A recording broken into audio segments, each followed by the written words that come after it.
भारतीय सिनेमा का एक नियम है, जब भी भव्य स्केल, रिकॉर्ड तोड़ कमाई और ग्लोबल पहचान की बात होती है तो सबसे पहले सिर्फ एक नाम सामने आता है, एस राजा मौली का। बाहुबली से लेकर RRR तक राजा मौली ने साबित कर दिया कि निर्देशन सिर्फ कैमरा चलाने का नाम नहीं बल्कि भीड़ को कंट्रोल करने की कला है। लेकिन सवाल यह है, क्या राजा मौली इस रेस में हमेशा अकेले ही रहेंगे या फिर कुछ ऐसे निर्देशक आ चुके हैं जो भविष्य में उन्हें सीधी टक्कर दे सकते हैं। आज हम बात करेंगे टॉप 4 ऐसे निर्देशकों की। तो इस लिस्ट में पहले नंबर पर है मास का monster Prashanth Neel. KGF chapter 1 और 2 ने ये दिखा दिया कि मास सिनेमा का लेवल कहां तक पहुंच सकता है। प्रशांत नील की सबसे बड़ी ताकत एलिवेशन, हर कैरेक्टर की एंट्री, हर बैकग्राउंड स्कोर, सीधा थिएटर में धमाका। जहां राजा मौली मैथोलॉजी और भव्यता से जीतते हैं, वहीं प्रशांत नील रॉ पावर और डार्क मास से जीतते हैं। सलार ने साफ कर दिया कि Prashanth Neel one film wonder नहीं बल्कि वो लॉन्ग टर्म रेस के खिलाड़ी हैं। दूसरे नंबर पर है यूनिवर्स का मास्टर लोकेश कनगराज। लोकेश ने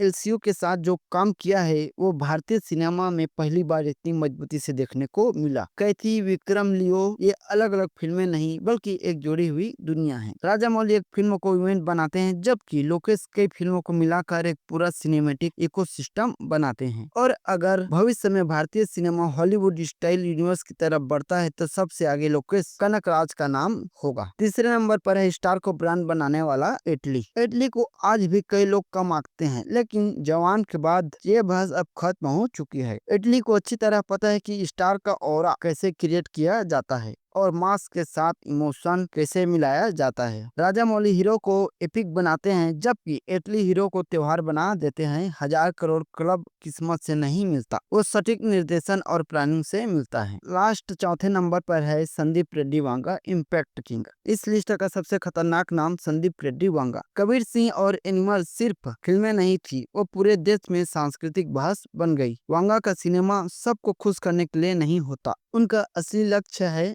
रिएक्शन। राजा मौली ऑडियंस को जोड़ते हैं, वांगा ऑडियंस को बांट देते हैं, लेकिन दोनों ही जगह इम्पैक्ट मैक्सिमम होता है। इस पीढ़ी का सबसे निडर निर्देशक अगर कोई है तो वो संदीप रेड्डी वांगा है। आज भी राजा मौली सबसे आगे हैं, लेकिन फर्क यह है कि ये चारों निर्देशक अलग अलग रास्तों से उसी सिंहासन की ओर बढ़ रहे हैं। जहाँ प्रशांत नील मास, लोकेश यूनिवर्स, एटली स्टार पावर और वांगा इम्पैक्ट। और जब ये सब एक ही दौर में मौजूद हो तो भारतीय सिनेमा का भविष्य वर्ल्ड सिनेमा को टक्कर देने वाला बन जाता है। तो सवाल ये नहीं कि राजा मौली को कौन रिप्लेस करेगा, सवाल यह है इनमें से कौन सबसे पहले राजा मौली की स्तर तक पहुंचेगा। आपके हिसाब से इन चारों में सबसे ज्यादा खतरनाक डायरेक्टर कौन है? कमेंट में बताइए, वीडियो को शेयर कीजिए क्योंकि भारतीय सिनेमा का गोल्डन ईरा भी शुरू हुआ है।